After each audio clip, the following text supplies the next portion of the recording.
Les lampes fluorescentes industrielles bourdonnaient leur symphonie monotone habituelle tandis que Jesse Harris roulait les plans sur son bureau. Le bureau du chantier de construction était vide.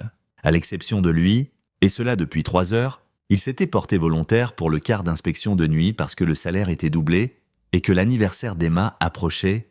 Elle avait demandé des fournitures d'art, le genre coûteux que les vrais artistes utilisent, avait-elle dit avec ses yeux bruns sérieux qui lui rappelaient tant les siens. Il jeta un coup d'œil à son téléphone. 1h47 du matin, l'inspection s'était déroulée plus vite que prévu. Pas de problème structurel, pas de violation de code.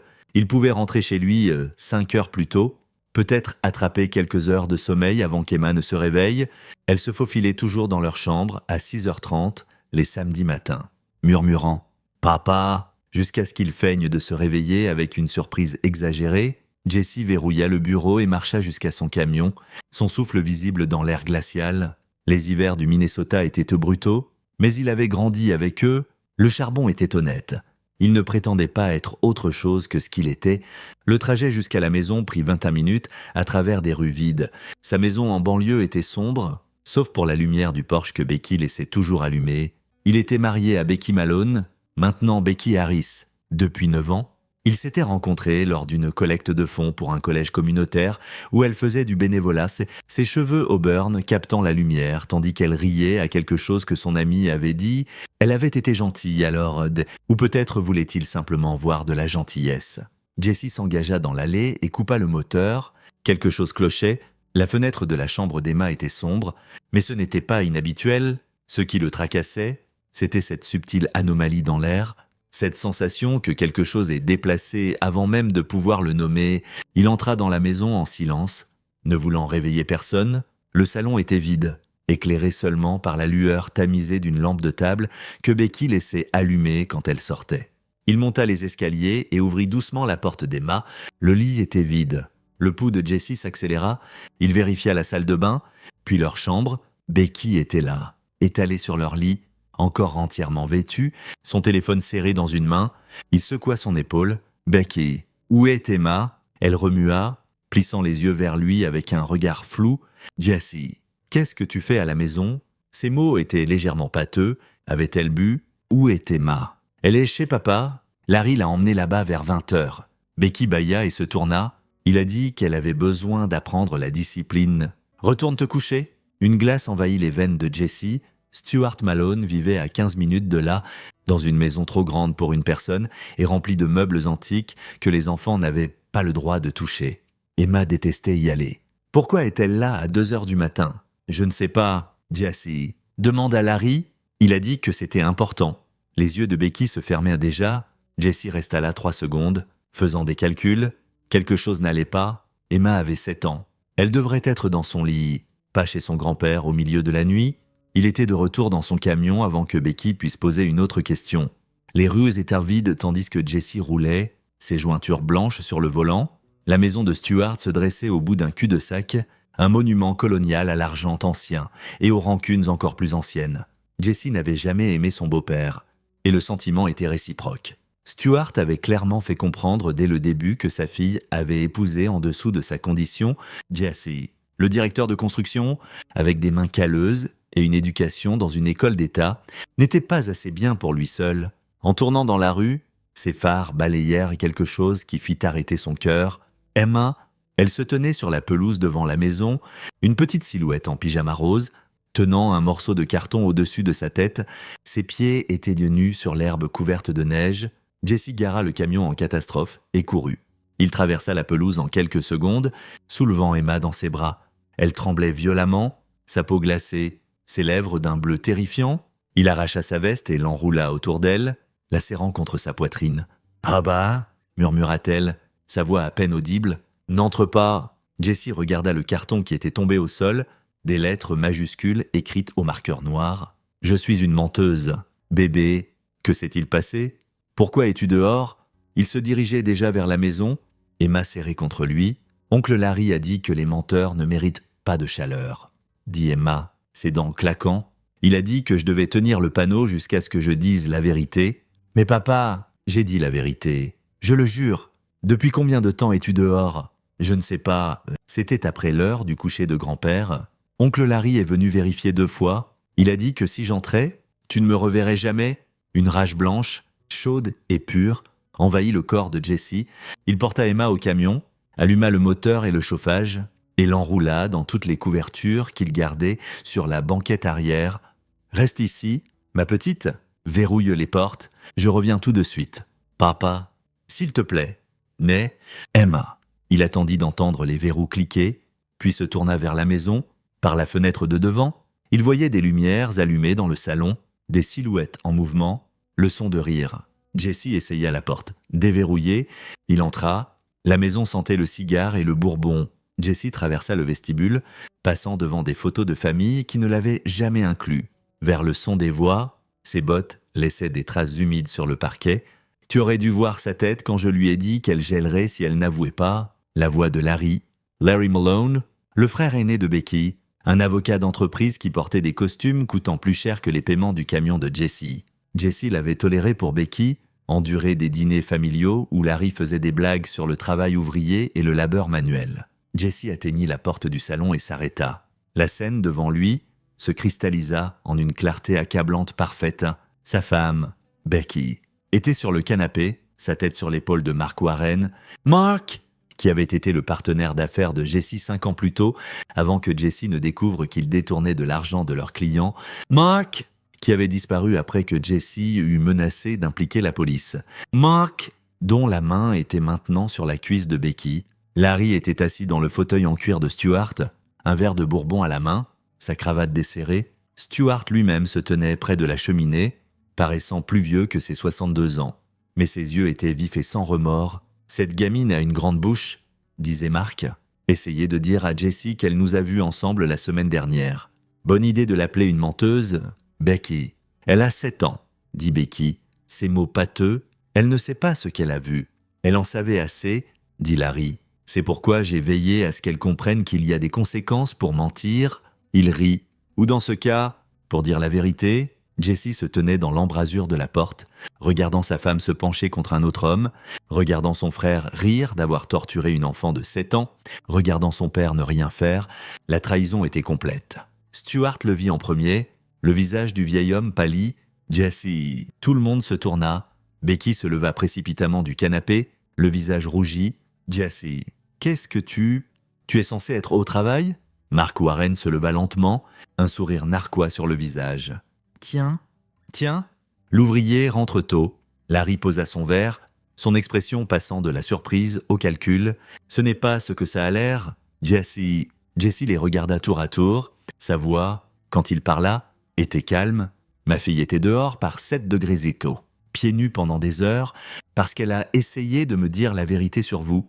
Il regarda Becky. « Sur vous tous ?» Jessie. « Je peux expliquer ?» commença Becky. « Depuis combien de temps ?» Silence. « Depuis combien de temps ?» Mark répondit, ce sourire toujours en place. « Environ 6 mois. Et avant que tu ne te mettes sur tes grands chevaux, c'est elle qui est venue à moi. Elle a dit qu'elle avait fait une erreur en épousant un type qui travaille de ses mains et s'en l'assure. » Larry se leva. « Écoute, Jessie, on peut discuter de ça comme des adultes. » Jessie bougea avant que son esprit conscient n'enregistre la décision.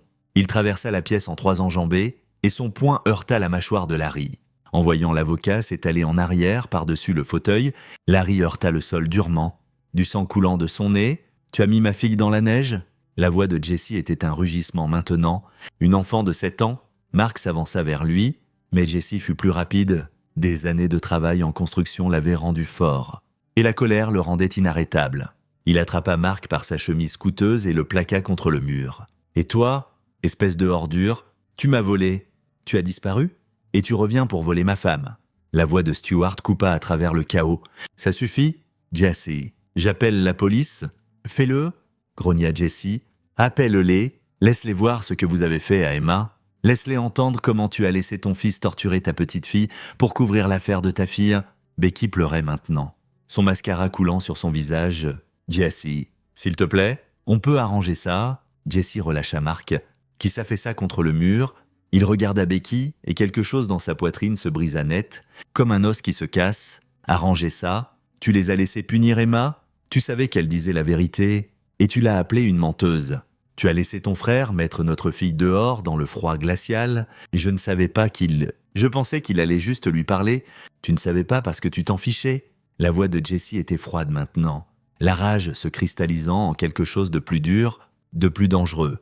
Aucun de vous ne s'en souciait. Il se tourna et marcha vers la porte. « Où vas-tu » demanda Stuart. Jessie ne se retourna pas. « Prendre soin de ma fille, la seule personne dans cette famille qui vaille quelque chose. » Il sortit de la maison, les laissant dans leur salon coûteux avec leurs mensonges coûteux. Emma était encore dans le camion, enveloppée dans des couvertures, ses yeux grands ouverts de peur.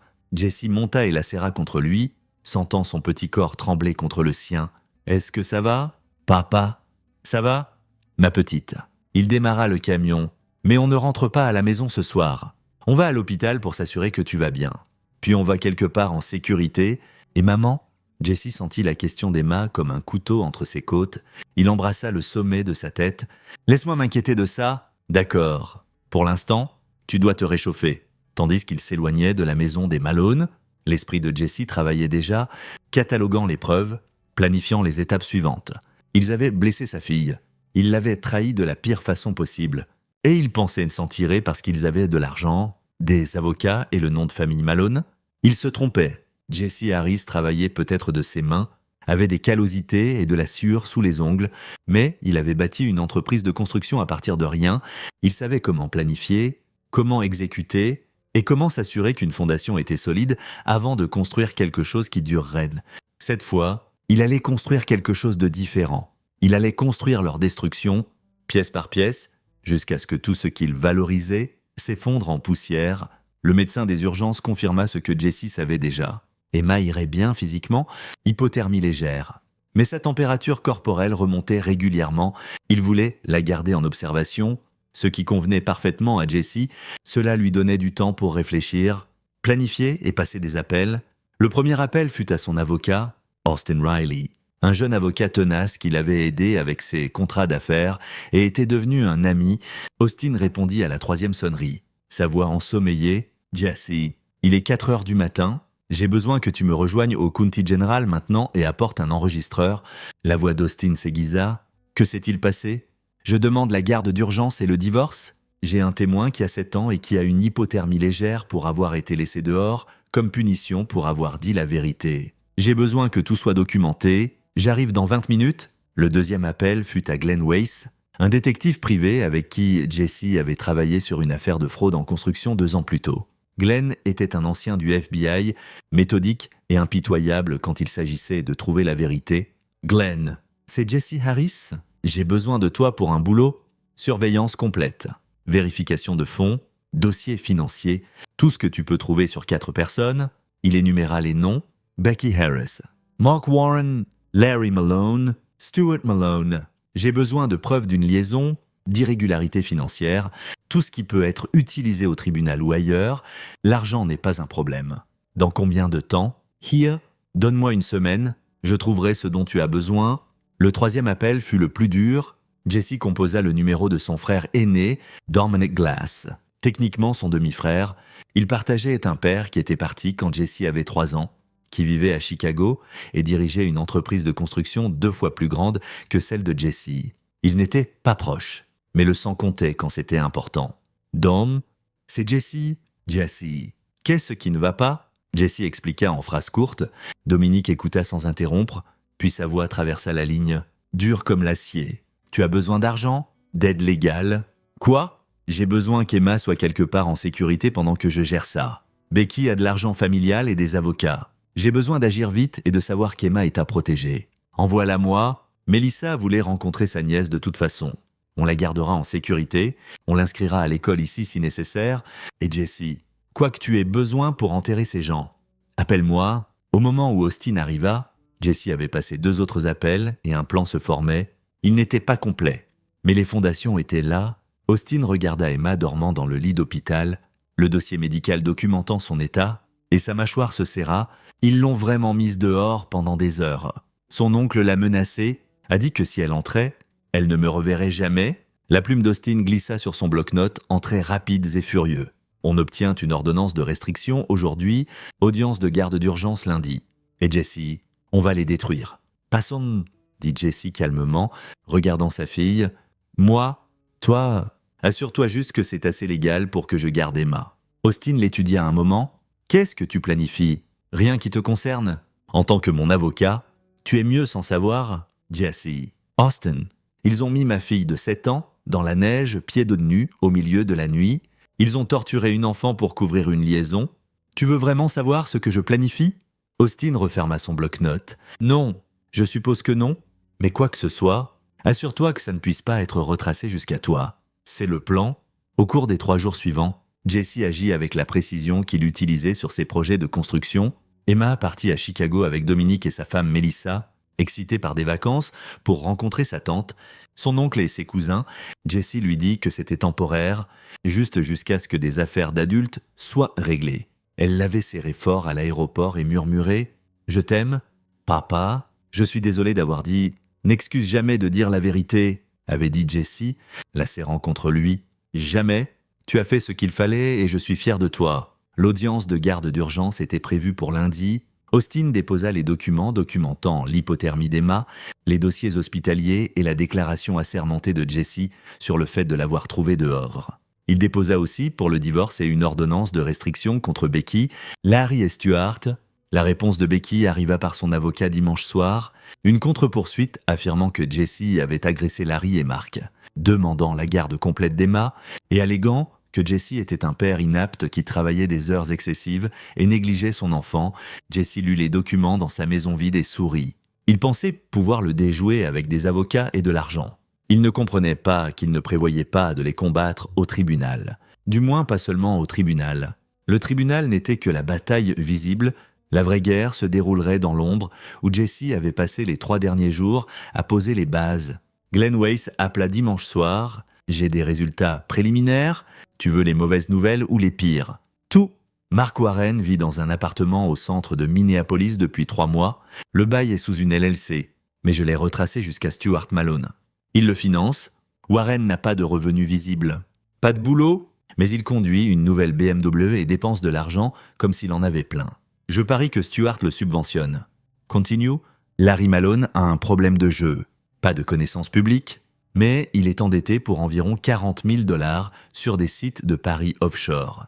Il fait des paiements, mais il est tendu. Son cabinet d'avocats ne le sait pas encore, mais ils le sauront bientôt. J'ai une source dans leur département comptable. Et Becky, ta femme a transféré de l'argent au compte LLC de Mark.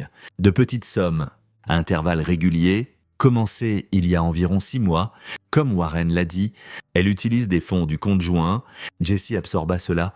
Sa femme avait volé de leurs finances partagées pour soutenir son amant. Et Stuart, c'est là que ça devient intéressant. Stuart Malone a des problèmes d'argent, des gros. Il a pris une 2e hypothèque sur sa maison il y a 8 mois. Ses investissements ont pris un coup et il a vendu des actifs. Cette mansion coloniale où il vit, elle est hypothéquée jusqu'au plafond. L'argent de la famille Malone. La plupart est parti. Jessie s'adossa à sa chaise. L'image devenait plus claire. Il finance Mark pour garder Becky heureuse. Mais pourquoi Stuart subventionnerait-il la liaison de sa fille? Je travaille là-dessus. Donne-moi quelques jours de plus. Mais Jessie, quoi que tu planifies, ces gens sont désespérés. Les gens désespérés font des choses stupides. Je compte là-dessus. Après avoir raccroché avec Glenn, Jessie s'assit dans le salon qui s'assombrissait de la maison qu'il avait achetée pour sa famille, pensant que Becky l'avait épousée 9 ans plus tôt quand l'argent des Malone était encore solide. Elle avait semblé assez contente, même heureuse parfois. Qu'est-ce qui avait changé? Son téléphone vibra, un texto d'un numéro inconnu. On doit parler. Rencontre-moi au Rosedale Coffee demain. Desire. Viens seul. Jay. Jessie fixa le message. Jay. Le seul Jay auquel il pouvait penser était Jenny Harvey, la sœur cadette de Becky. Il répondit « Comment as-tu mon numéro ? Ton avocat l'a donné à la secrétaire d'Austin. Je lui ai dit que j'étais de la famille.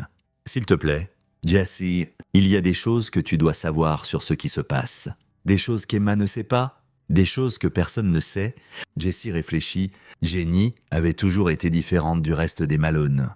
Plus calme, moins impressionnée par l'argent et le statut. Elle travaillait comme infirmière et vivait dans un appartement modeste, refusant les offres de Stuart de l'installer correctement aux rassemblements familiaux. Elle était généralement la seule à parler à Jessie comme à une personne plutôt qu'à un serviteur. J'y serai. Demain était lundi. L'audience de garde était à 14 heures. Il aurait le temps de rencontrer Jenny, d'évaluer si c'était un autre piège ou potentiellement une alliée, puis de se rendre au tribunal. Jessie regarda autour de la maison vide. Becky n'avait pas essayé de rentrer. Elle restait chez Stuart. Selon Austin, probablement en train de planifier une stratégie avec ses avocats, en tordant le récit pour faire de Jessie le méchant. Il pouvait être essayé, mais Jessie avait passé 9 ans à construire des choses, à apprendre à voir les faiblesses structurelles, à comprendre comment abattre quelque chose en toute sécurité et complètement. Cela ne serait pas différent. Il avait juste besoin de trouver les bons points de pression. Son téléphone sonna. Dominic. « Comment va Emma ?» demanda Jessie immédiatement. « Elle va super. Melissa l'a emmenée faire du shopping aujourd'hui. Lui a acheté des vêtements d'hiver. Elle s'adapte bien. Mais toi, quand vas-tu lui dire pour le divorce ? Quand j'aurai la garde sécurisée, je ne veux pas qu'elle s'inquiète.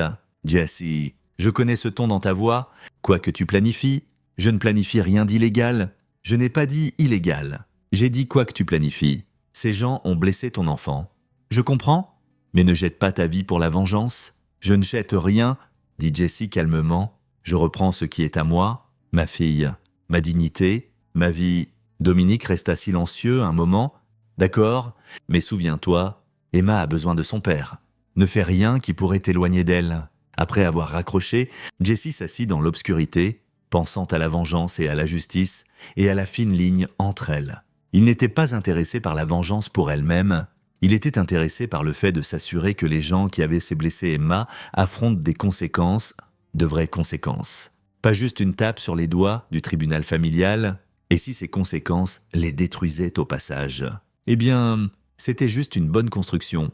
On ne pouvait pas construire quelque chose de nouveau sans démolir ce qui était irrécupérable. Rosedale Coffee était un petit café dans un centre commercial. Le genre d'endroit qui servait du vrai café au lieu de dessert déguisé en boisson. Jessie arriva 10 minutes en avance et prit une table au fond où il pouvait voir l'entrée. Jenny Harvey arriva exactement à 10 heures. Paraissant nerveuse, elle avait 31 ans, 3 ans de moins que Becky, avec des cheveux plus foncés et les traits italiens de leur mère plutôt que les Irlandais de Stuart. Elle portait une tenue médicale sous son manteau, probablement venant ou allant à un quart à l'hôpital. Elle s'assit en face de lui. « Merci d'être venu. Tu as dit qu'il y a des choses que je dois savoir ?» Jenny regarda ses mains. « J'aurais dû te le dire avant. Je voulais, mais j'avais peur. Peur de papa, peur de Larry, peur d'être coupée de la famille. Mais après ce qui est arrivé à Emma, elle leva les yeux et ils étaient brillants de larmes non versées. « Je suis tellement désolée, Jessie. J'aurais dû la protéger. Qu'est-ce que tu sais, Jenny ?» Becky et Mark m'ont commencé la liaison il y a environ 8 mois. Je l'ai découvert par accident. Je les ai vus ensemble dans un restaurant quand Becky t'avait dit qu'elle était à une conférence de travail. Je l'ai confrontée et elle m'a tout raconté. Elle a dit qu'elle avait fait une erreur en t'épousant, qu'elle voulait plus de la vie que d'être la femme d'un directeur de construction. Jessie garda un visage neutre. « Continue. Papa savait. Il l'encourageait même. En fait, Mark est revenu dans le tableau l'année dernière. Il a contacté Becky, a dit qu'il avait fait fortune et voulait se racheter. Papa a vu une opportunité. Quel genre d'opportunité ? Jenny inspira. Papa est ruiné, Jessie. Complètement ruiné. Il vit sur crédit et argent emprunté depuis 2 ans. Les factures médicales de maman avant sa mort ont effacé la plupart de leurs économies. Et papa a fait de mauvais investissements en essayant de récupérer. Il fait face à une saisie sur la maison. Et Mark a dit à papa qu'il avait fait une fortune en crypto-monnaie. Il a offert d'aider papa avec ses problèmes financiers si papa facilitait une réconciliation avec Becky. Papa a accepté. Il pousse Becky à divorcer de toi et à épouser Mark, promettant que l'argent de Mark résoudrait tous leurs problèmes. Jessie assimila cela. Est-ce que Mark est vraiment riche ? Jenny secoua la tête. Je ne pense pas. Je crois qu'il les arnaque. Mais papa est assez désespéré pour y croire. Et Becky s'est convaincue que la vie serait meilleure avec quelqu'un qui peut lui donner le style de vie qu'elle pense mériter. Et Larry est impliqué parce que papa a promis de payer ses dettes de jeu une fois que Becky et Mark seront mariés. Il planifie ça depuis des mois. Jessie, la liaison, le divorce, tout. Emma, découvrant Becky et Mark, n'était pas dans le plan. Quand elle t'a dit ce qu'elle avait vu, ils ont paniqué. Donc, ils l'ont appelée une menteuse et l'ont torturée pour s'assurer que je ne la croirais pas. Jenny hocha la tête, des larmes coulant sur son visage. Je ne savais pas pour cette partie. Je le jure, je ne savais pas que Larry ferait ça. Quand j'ai entendu pour Emma à l'hôpital, j'ai voulu le tuer moi-même. Jessie étudia le visage de Jenny. cherchant la tromperie. Il ne vit que de la culpabilité et une détresse genuine. Pourquoi me dis-tu ça maintenant? Parce qu'Emma mérite mieux, parce que tu mérites de savoir la vérité. Et parce que elle hésita, parce que je peux t'aider, j'ai accès à la maison de papa. Je sais où il garde ses dossiers financiers, ses mots de passe d'ordinateur, tout. Si tu as besoin de preuves pour l'affaire de garde ou le divorce, je peux les obtenir. Pourquoi trahirais-tu ta famille comme ça? Le rire de Jenny fut amer. Les trahir. Jesse, ils ne sont plus ma famille. Ce sont des étrangers qui se soucient plus de l'argent et du statut que de la sécurité d'une fille de 7 ans. La vraie famille ne fait pas ce qu'ils ont fait. Jesse prit une décision. Je rencontre mon avocat après ça. Peux-tu venir avec moi? Si tu es sérieuse pour aider, j'ai besoin que tu fasses une déclaration officielle. Je le ferai. Et Jesse, quoi que tu planifies de leur faire, je ne m'interposerai pas. Ils méritent ce qui arrive. Alors qu'ils quittaient le café ensemble, Jesse sentit le plan se cristalliser davantage. Il avait des alliés maintenant, Austin, Glenn, Dominic. Et Jenny, il avait des informations, il avait de la motivation. Ce dont il avait besoin ensuite, c'était le piège parfait. L'audience de garde d'urgence se passa mieux que Jesse ne l'avait espéré. Austin présenta les preuves médicales, des photos d'Emma debout dehors dans la neige, et la documentation hospitalière de son hypothermie. Jenny témoigna de ce qu'elle avait vu, confirmant que Larry avait admis avoir mis Emma dehors comme punition et que Stuart avait été présent et l'avait permis. L'avocat de Becky essaya de peindre Jesse comme violent en évoquant son agression sur Larry, mais Austin contre-attaqua avec la légitime défense. Quel père ne réagirait pas violemment en voyant sa fille maltraitée? La juge, une femme stricte nommée Margaret Ortiz, examina les preuves avec un froncement de sourcils croissant. Elle accorda à Jesse la garde temporaire complète en attendant une enquête complète des services à l'enfance. Becky se vit accorder des visites supervisées seulement, avec supervision fournie par un moniteur désigné par le tribunal, pas des membres de la famille, en dehors de la salle d'audience. Becky essaya d'approcher Jesse, mais son avocat la retint. Jesse vit la colère dans ses yeux, l'incrédulité qu'elle perdait. Elle s'était attendue à ce que l'argent et les connexions de sa famille l'emportent. Elle apprenait que quand la sécurité d'un enfant était impliquée, l'argent ne gagnait pas toujours.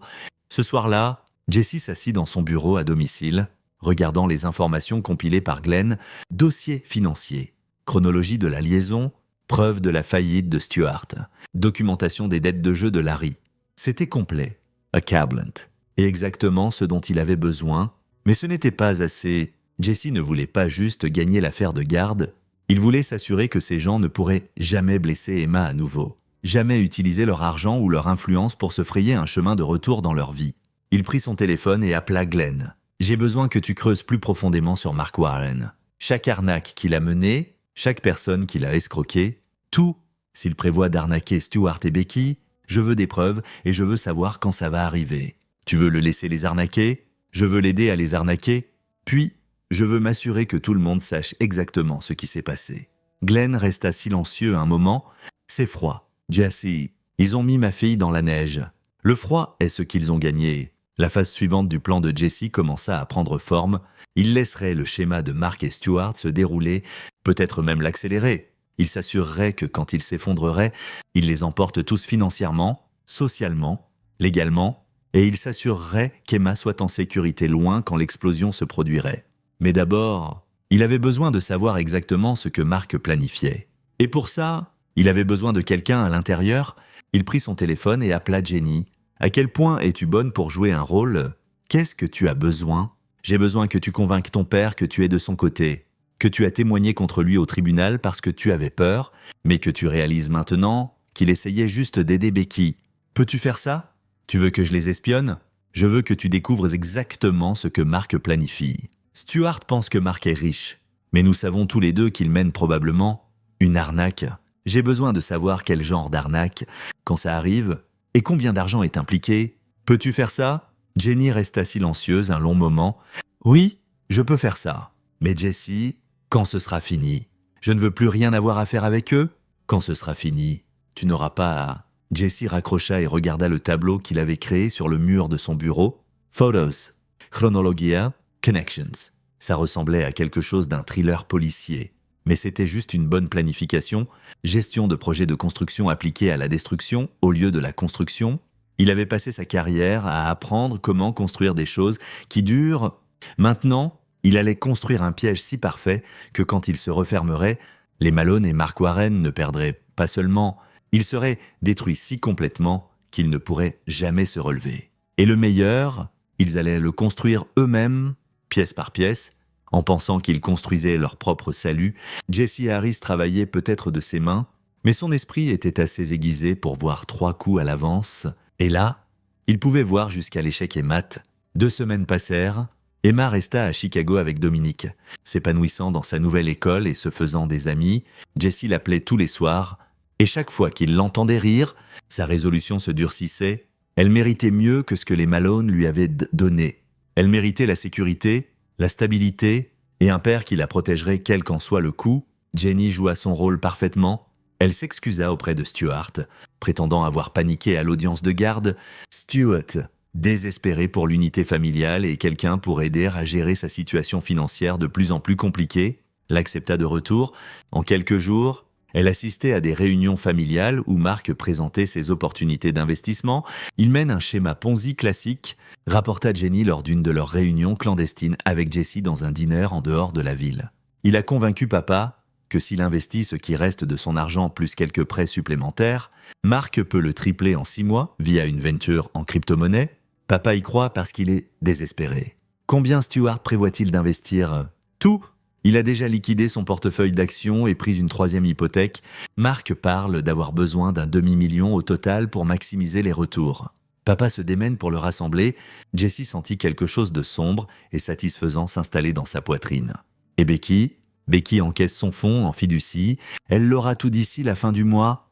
Elle est convaincue qu'une fois divorcée de toi et mariée à Mark, ils seront riches à nouveau. Elle parle de reprendre Emma, de déménager dans une grande maison, de lui donner la vie qu'elle mérite. Les mains de Jesse se serrèrent sur sa tasse de café. Elle pense qu'elle va récupérer Emma. Elle le pense vraiment ? Son avocat lui a dit que l'enquête des services à l'enfance ne trouvera rien. Larry prétend que tu l'as attaqué en premier et qu'il se défendait juste. Becky pense que les visites supervisées sont temporaires. Que dit Mark de tout ça ? Jenny se pencha en avant. C'est la partie intéressante d'aller. J'ai piraté l'email de Mark. Ne me demande pas comment. J'ai daté un type en Haïti à l'université. Mark communique avec quelqu'un nommé Raymond Moss. Il prévoit de prendre l'argent et de disparaître dès que tout le monde a investi. Il y a des billets d'avion achetés pour les îles Caïmans, informations de compte bancaire, tout. Mark prévoit de s'évanouir le même jour que le divorce de Becky de toi est finalisé. Jesse s'adossa, l'esprit en ébullition. C'était mieux qu'il n'avait espéré. Mark prévoyait de les arnaquer tous, ce qui signifiait que Jesse n'avait pas à les détruire. Il avait juste à s'assurer que l'arnaque se passe publiquement et que tout le monde voit exactement à quel point les Malone avaient été stupides. Mais il avait besoin de timing. Il avait besoin que la garde d'Emma soit finalisée d'abord. Il avait besoin que son divorce soit finalisé. Et il avait besoin que l'arnaque de Mark se passe d'une façon qui maximise les dommages et assure des poursuites pénales. Quand Mark prévoit-il de disparaître ? Dans 3 semaines, juste après que le fonds en fiducie de Becky soit débloqué. 3 semaines. Jesse pouvait travailler avec ça. Peux-tu obtenir des copies de toutes les communications de Mark ? Les emails, les infos bancaires, les billets, déjà fait. Jenny glissa une clé USB sur la table. Tout est là-dessus, y compris la preuve que papa savait que Mark était ton ancien partenaire. Savait pour le détournement et l'a ramené spécifiquement pour briser ton mariage. Jesse prit la clé, sentant son poids comme une arme. Tu es sûr de vouloir faire ça ? Une fois que j'utilise ces informations, il n'y a pas de retour en arrière. Ta famille saura que tu les as trahis. Ils ont cessé d'être ma famille quand ils ont blessé Emma. Je suis prête. Ce soir-là, Jesse rencontra Glenn et Austin dans le bureau de Glenn, une pièce spartiate au-dessus d'un agent de caution dans le centre de Minneapolis. Ils étalèrent les preuves sur le bureau, dossier financier, transcription d'email, relevé bancaire, tout. Austin siffla bas, c'est assez pour mettre Mark en prison pour une décennie. Fraude électronique, conspiration. Le FBI adorerait ça. Pas encore, dit Jesse.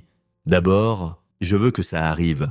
Je veux qu'ils donnent à Mark chaque centime qu'ils ont, puis je veux m'assurer qu'ils ne puissent ne pas prétendre à l'ignorance ou récupérer quoi que ce soit. Glenn hocha la tête lentement. Tu veux qu'ils soient ruinés et exposés ? Je veux qu'ils soient détruits financièrement, socialement, légalement. Je veux que tout le monde sache ce qu'ils sont. Des idiots crédules qui ont abusé d'une enfant pour protéger une liaison, puis se sont fait arnaquer pour la peine.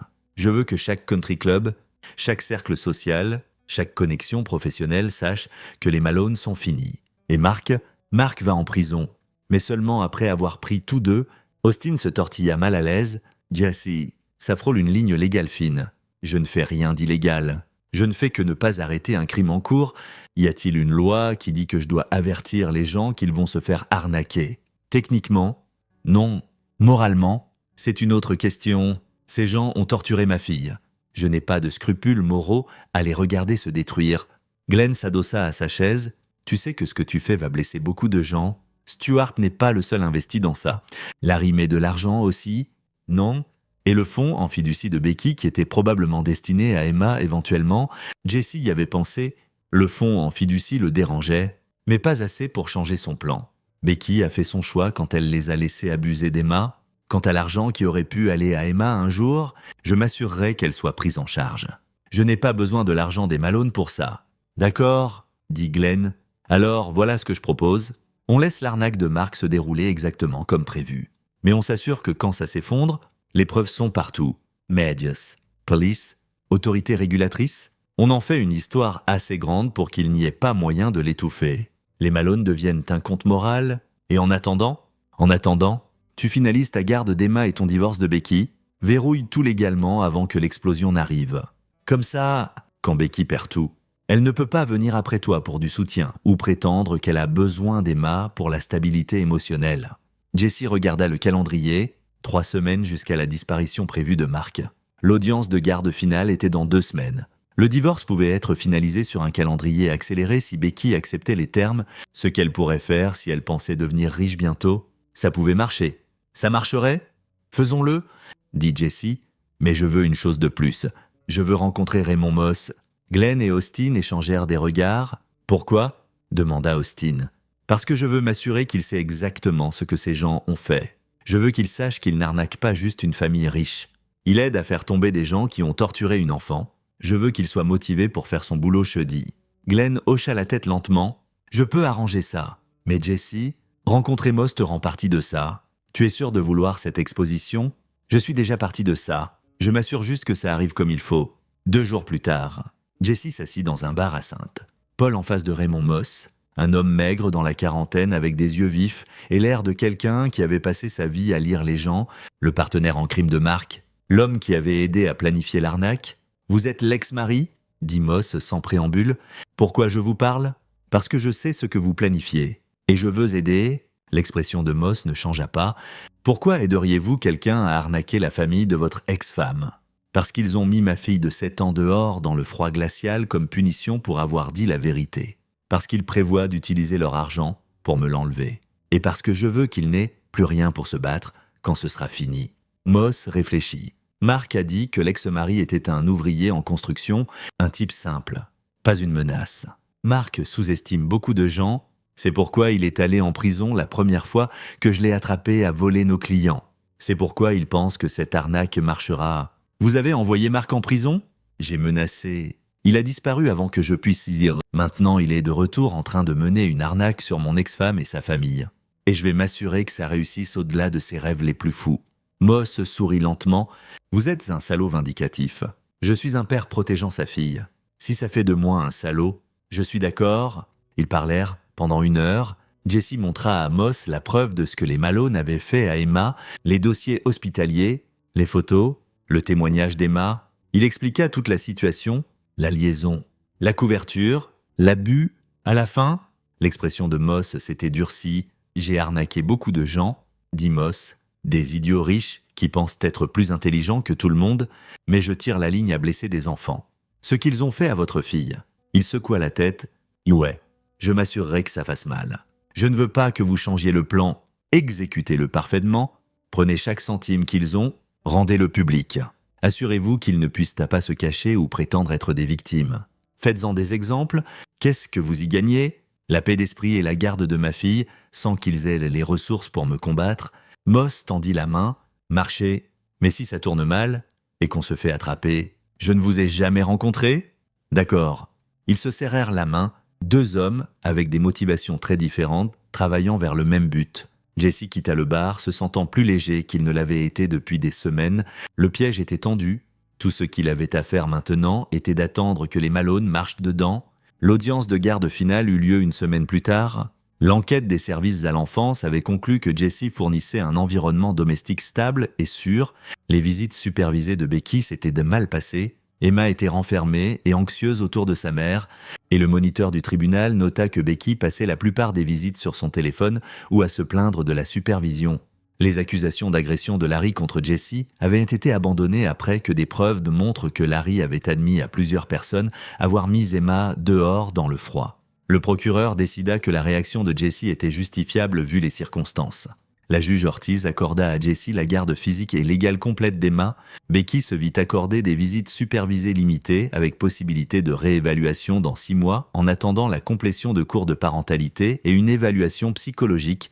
Le visage de Becky blanchit quand le jugement fut lu. Elle se leva abruptement. « C'est faux, il la monte contre moi. Je suis sa mère. »« Madame Harris, » dit la juge Ortiz froidement, « vous avez permis que votre fille soit placée dehors dans des conditions météorologiques dangereuses. Vous avez priorisé votre liaison sur sa sécurité. Les preuves sont accablantes. Soyez reconnaissante d'avoir des visites du tout. » En dehors de la salle d'audience, Becky confronta Jessie. « Ce n'est pas fini. Quand j'épouserai Mark, j'aurai les ressources pour faire appel. Je te combattrai jusqu'à ce qu'Emma comprenne que c'est toi le problème. » Pas moi. Jessie regarda sa bientôt ex-femme et ne ressentit que de la pitié. « Bonne chance avec ça. Becky, je suis sûr que les millions de Mark résoudront tous tes problèmes. » Il s'éloigna, la laissant là, son avocat essayant de la calmer. Une semaine plus tard, le divorce fut finalisé. Becky avait accepté les termes de Jessie sans beaucoup se battre. Elle gardait la maison, il gardait la garde complète d'Emma et son entreprise. Elle semblait presque impatiente de signer, probablement parce qu'elle pensait upgrader vers une meilleure vie bientôt. Jessie déménagea dans une maison plus petite, plus proche de la nouvelle école d'Emma à Chicago. Il avait transféré ses opérations d'affaires, amenant son équipe principale avec lui. C'était un nouveau départ, et ça semblait juste. Emma s'épanouissait, elle s'était fait des amis, ses enseignants disaient qu'elle était brillante et engagée, et les cauchemars sur le fait d'être debout dans la neige devenaient moins fréquents. Jessie avait arrangé pour qu'elle voie un thérapeute pour enfants qui disait qu'Emma était résiliente, mais aurait besoin de soutien continu. « Papa ?» demanda Emma un soir tandis que Jessie l'abordait. « Est-ce que maman va essayer de me reprendre ?» Jessie choisit ses mots avec soin. « Maman aimerait te voir plus. Mais la juge a décidé que tu es plus en sécurité vivant avec moi. Ça ne va pas changer. Ma chérie, je le promets. » Bien. Emma serra son lapin en peluche plus fort. « J'aime ici, j'aime ma nouvelle école, et j'aime que je n'ai pas à voir oncle Larry ou grand-père Stuart anymore. Tu n'as jamais à les voir à nouveau si tu ne veux pas. Je ne veux pas. Alors tu ne le feras pas. » Après qu'Emma se soit endormie, Jessie alla dans son bureau à domicile et vérifia son téléphone. « Un texto de Jenny. Ça arrive demain ?» Papa signe les papiers d'investissement le matin. Becky transfère son fonds en fiducie demain après-midi. Mark et Raymond volent demain soir. Demain, tout ce qu'il avait planifié, tout ce qu'il avait mis en motion, atteindrait sa conclusion demain. Jessie appela Glenn. C'est le moment. Relâche tout aux médias. Unité des crimes financiers. FBI, tout. Mais attends que Mark et Raymond soient dans l'avion. Je veux qu'ils soient attrapés à l'aéroport. Tu es sûr de ça? Jessie. Je n'ai jamais été plus sûr de quoi que ce soit. Le matin suivant, Jessie se réveilla, prépara le petit déjeuner à Emma et la conduisit à l'école. Il l'embrassa au revoir et lui dit qu'il l'aimait. Puis, il conduisit jusqu'à un café et attendit. À 10 heures, son téléphone commença à vibrer. Alertes News. Histoire de dernière minute. Famille proéminente du Minnesota prise dans une arnaque à la crypto-monnaie de plusieurs millions. Avocat local fait face à une enquête criminelle pour lien avec fraude d'investissement. Famille d'élite sociale perd fortune à un escroc. À midi, c'était partout. L'histoire avait tout. Richesse, scandale, stupidité, crime. Les médias adoraient. Le nom Malone trendait sur les réseaux sociaux et pas de la bonne façon. Le téléphone de Jessie sonna. « Jenny, c'est le chaos », dit-elle. Sa voix tremblante mais triomphante. Papa fait une dépression. Becky n'arrête pas de hurler. L'avocat de Larry a déjà appelé. Il est enquêté pour violation des politiques éthiques de son cabinet à cause de ses dettes de jeu. Mark et Raymond ont été arrêtés à l'aéroport en essayant d'embarquer pour un vol vers Grand Cayman. C'est fini, Jessie. Ils sont finis? Combien ont-ils perdu? Tout? La maison de papa va en saisie. Le fonds en fiducie de Becky est parti. Larry va être radié. Le FBI a saisi tous les comptes de Mark. Il s'avère que Raymond travaillait avec eux Coupant un deal, Mark va en prison pour longtemps. Jesse sentit une satisfaction froide s'installer sur lui. Bien, il y a plus. Certains voisins et amis de papa, ceux qui ont investi sur sa recommandation, parlent de le poursuivre, poursuite civile pour négligence ou fraude ou quelque chose. Papa va être en bataille légale pendant des années. Et toi? Je vais bien? J'ai documenté tout ce que je t'ai donné, assuré qu'il y ait une trace montrant que j'ai essayé d'avertir papa et qu'il m'a ignoré. Mon avocat dit que je suis clean. Tu as bien fait? Jenny, j'ai fait ce qu'il fallait. Il y a une différence? Elle posa. Comment va Emma? Elle est heureuse? Elle est en sécurité? Elle n'aura jamais à s'inquiéter d'eux à nouveau. C'est tout ce qui compte. Puis après avoir raccroché, Jesse s'assit dans le café regardant la couverture news sur sa tablette. Ils montrèrent des photos de Stuart Malone escorté de sa maison par des agents fédéraux. Ils montraient des images de Mark Warren menotté. Ils montrèrent des interviews avec des experts de financiers expliquant comment l'arnaque fonctionnait et comment les victimes auraient dû la voir venir. Les Malone étaient une blague maintenant. Un conte moral, tout ce qu'ils valorisaient, leur nom, leur statut, leur argent était parti. Jesse pensa à la vengeance et à la justice. Et s'il y avait vraiment une différence quand le résultat était le même? Il pensa à Emma en sécurité dans sa classe, apprenant et riant et étant une enfant sans peur. Il pensa au regard sur le visage de Larry quand il avait trouvé Emma dehors dans le froid, le sourire narquois sur le visage de Mark quand il avait admis la liaison, le rejet casual de Becky de la souffrance de sa fille. Ils avaient blessé son enfant? Il pensait pouvoir s'en tirer parce qu'ils avaient de l'argent et des avocats et le nom Malone. Ils se trompaient. Jesse avait construit le piège parfait et ils y étaient entrés volontairement, avidement, stupidement. Et maintenant, il n'avait plus rien que des problèmes légaux et des réputations ruinées. Son téléphone sonna à nouveau. « Dominic, j'ai vu les news. C'était toi, n'est-ce pas? Je ne sais pas de quoi tu parles.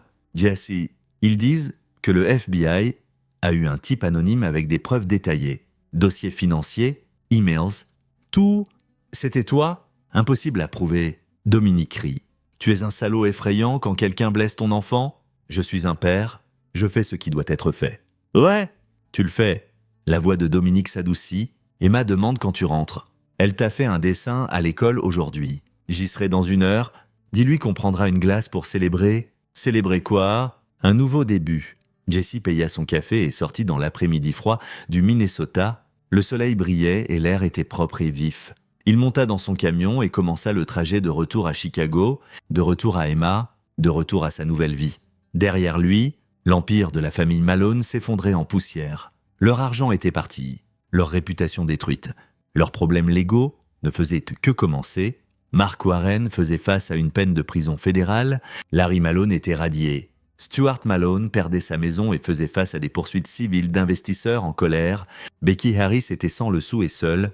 Ses rêves d'un style de vie riche brisaient. Et Emma était en sécurité. Jesse Harris, l'ouvrier en construction avec des mains calleuses et une éducation d'école d'État, avait affronté une famille riche avec des avocats et des connexions et les avait détruits si complètement qu'il ne se relèverait jamais.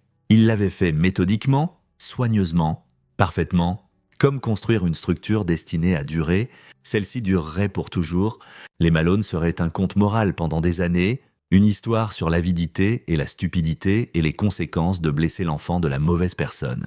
Jesse sourit en conduisant, pensant au dessin d'Emma qui l'attendait à la maison, à la glace qu'ils partageraient, à la vie qu'ils construiraient ensemble.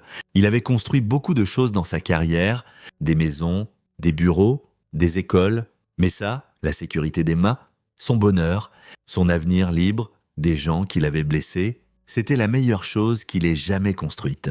Et elle tiendrait pour toujours. C'est ici que notre histoire se termine. Partagez vos pensées dans la section des commentaires.